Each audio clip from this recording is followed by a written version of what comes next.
Marker. Sorry. The white one. Check, check. Readable naman? Or... Kaya pa naman. Pwede na. Okay pa naman. Linaw mo naman yung mata ko. Focus ko. Okay. Nag-dinner na kayo. Dinner na. Yeah. Kaya nga.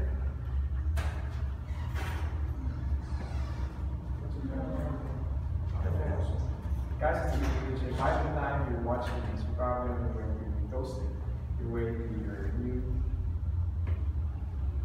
Sige, let's try to like 7 I got some DJ, by the time you're watching this, you're probably on your way to toasting your new goals. Toasting your new goals. Probably on your way to toasting your new goals for the new year. For that, like, gotcha. Ready? Okay, rolling. Okay. So saan ang focus ko bro? Dun sa type? Here. Hey, this is the main cam. Sorry. Sure. Hello. Okay. Hey guys, it's me, your someone to see us correctly. And you guys are bumpy roads, steep hills, and humps along the way. I do hope that you enjoy it. And if not, you should appreciate be here. And I hope you did. I hope you enjoyed the journey and whatever you learned. It's all because of you guys, hard work.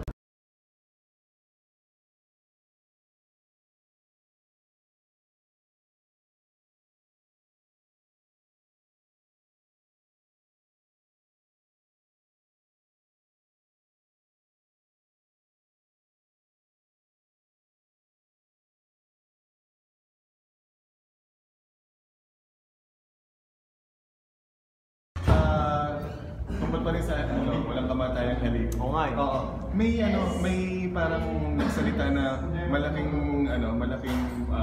portion ng mga viewers ng halik. Nagsasabi na dapat daw magkabalikan si Lino at si Jackie. Anong masasabi mo doon? Actually, since day one, big question para sa amin yan, ano bang magiging ending ng halik. And as we sa progression ng show namin, patuloy na debate yan para sa amin kung sino mag-i-ending. Thank you so much sa pagiging involved ng mga tao, and we actually welcome that and we appreciate it, all your opinions and lahat ng mga sinasabi ninyo tungkol sa show namin. I don't really know if that's a question. So I don't know, personally at this moment feeling ko dapat si Lino mag-focus muna dun sa sitwasyon ng nangyayari sa anak niya, parang gano'n. And yeah, may feelings siya para kay Jackie. But kung ako tatanungin mo personally, bilang diba, parang hindi pa pwede eh. Kasi kumbaga sa hindi pa tama, parang gano'n. And for me, parang my stand is that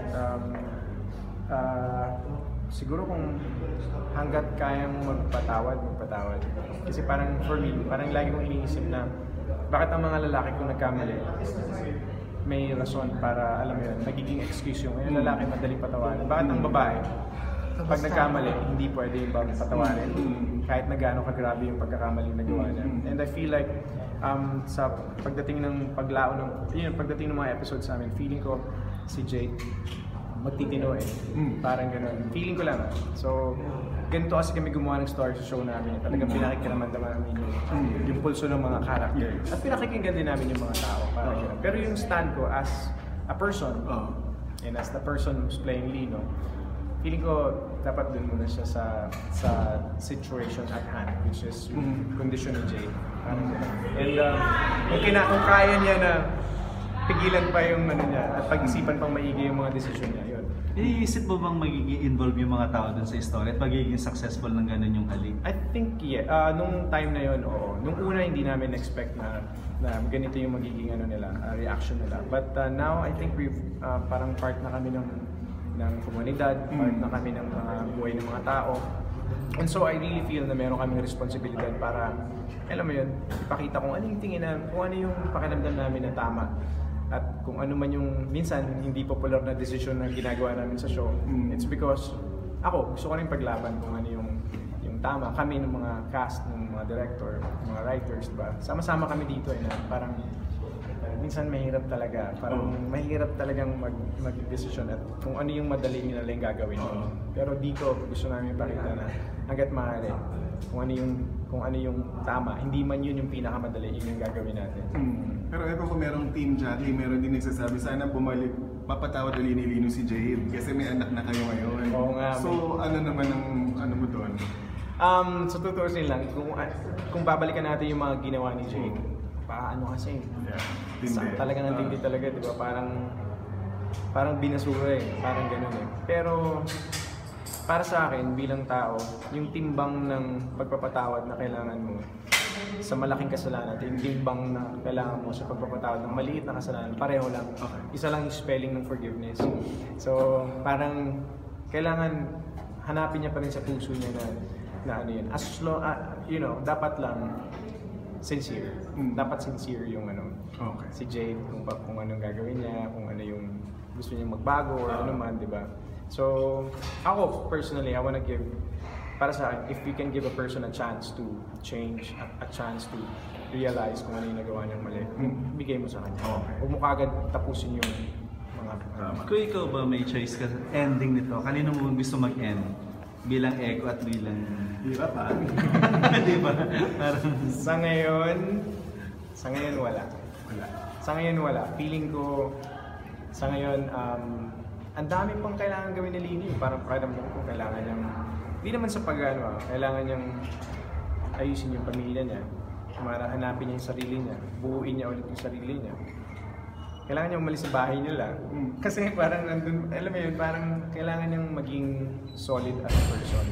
Kasi parang ngayon, syempre breadwinner siya, di ba? Parang gano'n. Pero ang stand ko kasi dyan, kapag nasa pudar ka na ng magulang mo at may asawa ka na, kailangan mo walay na kayo Parang gano'n. Para, alam ko hindi maka-Pilipinong, hindi makakultura natin yun. Pero for the sake of marriage, for the sake of para sa kapayapaan ng lahat, hindi man yun, masakit man sa simula, yun ang kailangan gawin ng bawat mag-asawa kasi sarili na nilang buhay yun and syempre, yun yung tamang it's your responsibility for the marriage na mag-grow, di ba? So for ano yung natutunan mo sa role mo bilang Lino? Dami. Natutunan mo na yung mag-exercise ng unconditional love. Forgiveness talaga. Yun nga, the value of being a breadwinner, the value of having a family, having a friend. And actually, natutunan ko ito kay Lino, na parang meron din siyang mali doon sa sitwasyon na yun.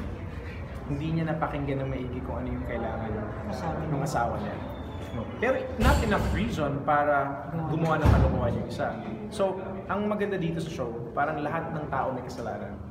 And hindi naman isa lang yung masisisi, parang gano'n, di ba? So, collective yung pangyayari. Kaya pag tinanong mo ako, tignan muna natin kung ano yung dapat natin ayusin sa sarili natin bago. It's not about sino yung mag-i-end, kung sino yung mag-i-ending ng partner. Parang nung kami ni Christine dati, di ba? Si Dieter Bao ako. Parang gano'n, di ba? Hindi to gano'n. Oo, di ba? Hindi gano'n yun Ano to? Ano ba yung dapat gawin? And mahirap man o hindi. Paano mo gagawin? Lumalabas na rin yung character ni Christian Bables, no? Oo. Di ba? Parang... Ayun nga, kasi madami pang dapat explore ako. Lagi ko sinasabi sa kanila, explore niyo yung character ni Christian, explore pa natin yung character nila Chai, mga best friend, ng nanay, ng family, di ba? Kasi may angle pa ng magkapatid. So ang daming involvement, ang daming mga ganun Ang daming pwede magsabi ng ano ba yung problema mo, kuya?